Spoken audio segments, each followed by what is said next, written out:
Hi friends, అందరికీ నమస్కారం. నా పేరు జీ ప్రణవ్నాథ్. నా ఛానల్ నేమ్ వచ్చేసి జీ ప్రణవ్నాథ్ ఛానల్. ఈరోజు యూట్యూబ్లో ఇది నా మొదటి వీడియో. ఈ వీడియోలో నేను మహాభారతం గురించి చెప్పాలని అనుకుంటున్నా. మహాభారతం చాలామందికి తెలుసు, కొంతమందికి తెలియదు. అసలు మహాభారతం ఎందుకు జరిగింది, ఎలా జరిగింది, అసలు ఎవరు రాశారు, ఈ విషయాలన్నీ మనం ఈ వీడియో ద్వారా తెలుసుకుందాం. మహాభారతాన్ని రచించింది వేదవ్యాసుడు. ఈ వేదవ్యాసుడు అసలు పేరు కృష్ణద్వైపాయనుడు. ఈయన వేదాలని 4 భాగాలుగా విభజించాడు, అందుకే ఇతని పేరు వేదవ్యాసుడు అయింది. వేదాలను విభజించిన తర్వాత ఇతను ప్రశాంతంగా ఒకరోజు నిద్రపోతూ ఉన్నప్పుడు ఇతని మైండ్లో కొన్ని విజువల్స్ వస్తాయి. ఆ విజువల్స్ ఇతన్ని చాలా డిస్టర్బ్ చేస్తాయి. అసలు భవిష్యత్తులో ఏమో ఘోర ప్రమాదం జరుగుతుందేమో అని చెప్పి ఆయన తపస్సులో కూర్చొని ఆ విజువల్స్ వచ్చిన టైం లైన్లోకి పోయి చూస్తే అక్కడ ఒక పెద్ద యుద్ధ సన్నివేశం.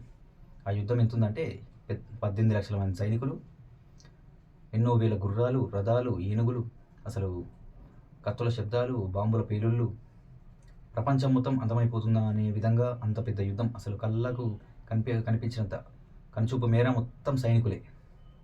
అయితే ఆ యుద్ధం జరుగుతుంది ఈ వ్యాసుడి యొక్క వారసుల వల్లనే అని అతను గ్రహించి, అసలు నాకు వారసులు ఏంది, నేను ఒక బ్రహ్మచారిని కదా అని చెప్పి, అసలు ఇది ఏడు స్టార్ట్ అయిందో తెలుసుకుందామని చెప్పి ఇతను ఆ తపస్సుల్ని కొంచెం ఆ టైం లైన్ ఉన్న కొంచెం పాస్ట్కి వెళ్ళి చూస్తాడు. చూసినప్పుడు అక్కడ ఆ కథని మొత్తం పూర్తిగా ముందు నుంచి చివరి వరకు రాద్దామని అనుకుంటాడు. ఇతను టైం ట్రావెల్లో ఈ టైం లైన్లో ఉండు కాబట్టి ఇతను రాయలేడు కాబట్టి ఇతను వేరే వాళ్ళ సహాయం తీసుకుందామని చెప్పి ముల్లోకాల వెతికి చూస్తే అంత క్యాపబిలిటీ ఉన్న వ్యక్తి ఒక గణేశుడు మాత్రమే కనిపిస్తాడు. అయితే ఈయన తపశక్తితోటి వినాయకుడిని ప్రత్యక్షం చేసుకొని మహాభారత కథ రాద్దామని చెప్పి ఆయన ఒప్పిస్తాడు. అయితే మహాభారత కథ ఈయన చెప్పడం స్టార్ట్ చేస్తాడు. మహాభారత యుద్ధం అసలు మొదలైంది ప్రతీప మహారాజుతోటి. ప్రతీప మహారాజు ఒక గొప్ప రాజు, ధర్మాత్ముడు. ఈయన హస్తినాపుర రాజ్యానికి రాజు. ఈ ప్రతీప రాజుకి 3 కుమారులు. అందులో పెద్దవాడు దేవాపి. ఈ దేవాపి ఒక స్పిరిచువల్ వ్యక్తి అన్నట్టు. ఈయనకి రాజ్యం మీద, ధనం మీద, ఎటువంటి అధికారం మీద కాంక్ష లేదు. ఈయన హిమాలయాల్లోకి వెళ్ళిపోతాడు, స్పిరిచువల్ లైఫ్ లీడ్ చేసుకుంటూ హిమాలయాల్లోనే బతుకుతాడు. రెండోవాడు బాహ్లీకుడు. ఈ బాహ్లీకుడు అతను చిన్నగా ఉన్నప్పుడే అతని మేనమామ యొక్క ఊర్లో ఆ రాజ్యంలో పెరిగి ఆ రాజ్యానికి రాజవుతాడు. మూడోవాడు శాంతానుడు. ఈ శాంతానుడు ఈ హస్తినాపుర రాజ్యానికి రాజవుతాడు. తర్వాత కొన్ని రోజులకు ప్రతీప మహారాజు ఒక నదీ తీరంలో ధ్యానంలో కూర్చున్నప్పుడు అతని కుడితోడ మీద ఒక గంగాదేవి అనే ఒక అందమైన స్త్రీ అతన్ని చూసి మోహించి ఆ కుడితోడ మీద కూర్చుంటుంది. అప్పుడు ఈయన కళ్ళు తెరిచి చూస్తే ఒక అందమైన యువతి ఆయన కుడితోడ మీద కూర్చోవడం గమనిస్తాడు. అసలు ఎవరమ్మా మీరు అని అడిగితే, నా పేరు గంగ, నేను మిమ్మల్ని చూసిన తొలి చూపుల్లోనే మిమ్మల్ని ఇష్టపడ్డా, నా కోరిక మీరు తీర్చండి అని చెప్పి ఆయన అడిగితే, ఆయన అమ్మ మీరు తెలియకనో నా కుడితోడ మీద కూర్చుర్రు. అయితే ఒక మగవాడి ఎడమతోడ స్థానం అనేది అతని భార్యకి చెందుతుంది. అతని కుడితోడ స్థానం అనేది అతని ఇంటి ఆడ సంతానానికి చెందుతుంది. అందుకు మీరు నాకు కూతురుతో సమానం అని చెప్పి ఆయన నిరాకరిస్తాడు ఆమెని. అప్పుడు మీరు ఒక ఆడది తనంతట తానే వచ్చి కోరిక తీర్చమని అడిగితే, అసలు మీరు కోరిక తీర్చడం ధర్మం, కానీ మీరు ధర్మం తప్పుతారా అని అడిగితే, అయితే సరే నా రూపంతోనే నాకంటే అందమైన నా కొడుకు శాంతానుడు, ఆయనని మీ దగ్గర పంపిస్తానని చెప్పి ప్రతీప మహారాజు ఆమెకు చెప్తాడు. తర్వాత రోజు శాంతానుడు గంగాదేవిని దగ్గరికి వచ్చి గంగాదేవిని చూసిన తొలి చూపులోనే ప్రేమలో పడిపోతాడు. ఆమెని పెళ్లి చేసుకుంటావా అని చెప్పి అడుగుతాడు.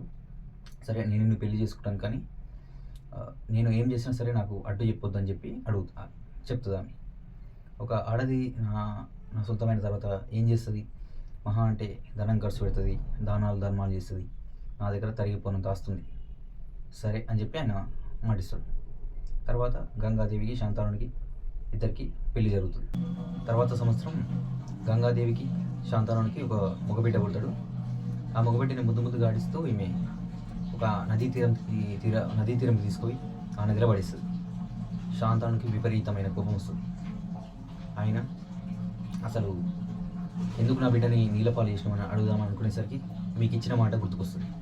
ఆయన ఏం చేయలేకపోతాడు, సైలెంట్గా వెళ్ళిపోతాడు. మరుసటి సంవత్సరం రెండో కొడుకు పుడతాడు. అతన్ని కూడా అట్లే చంపేస్తుంది. అట్లా ఐదు మంది పిల్లలను అట్లే చంపేస్తుంది. మరుసటి సంవత్సరం 8వ కుమారుడు పుడతాడు. ఆ పిల్లగాన్ని కూడా తీసుకుపోయి నీళ్ళలో పడేసి చంపేద్దామనేసరికి శాంతానికి కోపం వచ్చి, గంగా ఏమైంది, నీకు పిచ్చి పట్టిందా? అసలు పిల్లలని ఎందుకు చంపుతున్నావు?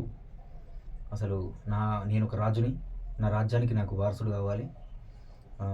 నువ్వు ఇట్లా పిల్లలను చంపేస్తే నాకు వారసుడు ఉన్నాడు, ఈ పిల్లగాన్ని కూడా చంపుతా అంటే నేను ఒప్పుకోను అని చెప్పి ఆమెకి అడ్డు చెప్తాడు.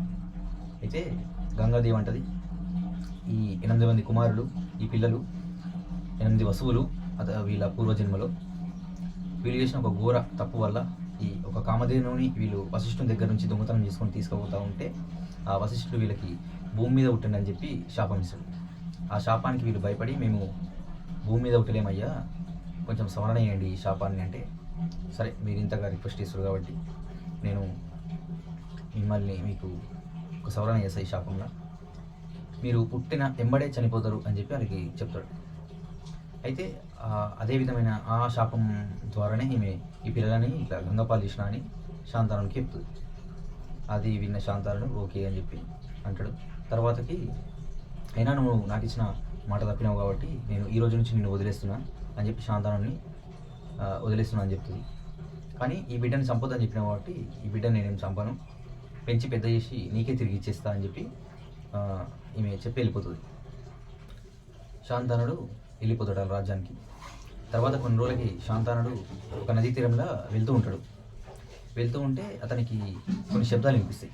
అసలు ఏంటా ఆ శబ్దాలు వచ్చిన వైపు చూద్దాం అని చెప్పి పోయి చూస్తే ఒక 16 ఏళ్ల బాలుడు అత్యంత తేజస్సుతోటి వెలిగిపోతూ ఉంటాడు. ఆ బాలుడు విల్లు ఎక్కుపెట్టి ఆ విల్లుకి బాణాలు పెట్టి ఈ నది వైపు బాణాలు వేస్తూ ఉంటాడు. అసలు వెలగడ ఏం చేస్తుండో చూద్దామని చెప్పి చూస్తే కొన్ని క్షణాల్లోనే అసలు ఆయన ఆ బాణాలతో ఒక బ్రిడ్జ్ ఫామ్ చేసి ఆ నదీ ప్రవాహాన్ని ఆపేస్తాడు. ఆ యొక్క ప్రతిభను చూసి నేను షాక్ అయిపోయి, అసలు ఎవరు నాయన నువ్వు, నీ పేరేంది, నువ్వు ఎవరి కొడుకువి అని అడిగితే, నా పేరు దేవవ్రతుడు అండి, ఆ పక్కనున్న ఆమె మా తల్లి అని చెప్పి ఆ పక్కకి చూస్తే ఆ పక్కన గంగాదేవి ఉంటుంది. అంటే ఈ దేవవ్రతుడు ఎవరు కాదు, ఈ శాంతాను యొక్క కొడుకు, నా రాజ్యానికి నాకు సరైన వారసుడు దొరికిండని చెప్పేసి ఆయన సంతోషించి ఆయన రాజ్యాన్ని తీసుకొని వెళ్ళిపోతాడు. ఈ దేవవ్రతునికి యుద్ధ విద్యలు నేర్పించింది పరశురాముడు, ఈయనకి చదువు చెప్పింది వశిష్ఠుడు.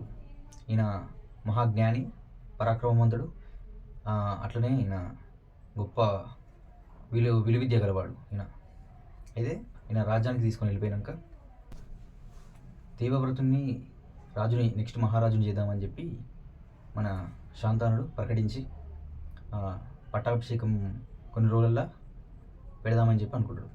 తర్వాత కొన్ని రోజులకి శాంతానుడు తన రాజ్యం చూద్దామని చెప్పి రాజ్యం బయటికి పోతే అతడు ఒక చేపలు పట్టి ఒక మత్స్యకారిని, ఒక సత్యవతి అనే ఆమెని చూసి బాగా ఇష్టపడి నువ్వు నన్ను పెళ్లి తీసుకుంటావు అని అడిగితే ఆమె, మా నాన్నని ఈ విషయం అడగండి అని చెప్పి ఆమె వెళ్ళిపోతుంది. శాంతానుడు సత్యవతి వాళ్ళ ఇంటికి పోయి వాళ్ళ నాన్నతోటి నీ కూతుర్ని ఇచ్చి నాకు పెళ్ళి అని అడుగుతాడు. అయితే నా కూతుర్నికి ఇచ్చి పెళ్ళి చేయను, ఎందుకంటే నీకు ఆల్రెడీ కొడుకుండు, ఆయనను మీరు రాజ్యం చేస్తాను ప్రకటించారు, అందుకే నేను మీకు ఇచ్చి పెళ్ళి చేయను. ఎందుకంటే నీకు ఇచ్చి పెళ్ళి చేస్తే మళ్ళీ నా కూతురుకు పుట్టే కుమారులు రాజులు కాలేరు, పైగా నీ కొడుకు దేవవ్రతం కింద దాసులకి బతకాలి, అది నాకు ఇష్టం లేదు అని చెప్పి ఆయన నిరాకరిస్తాడు.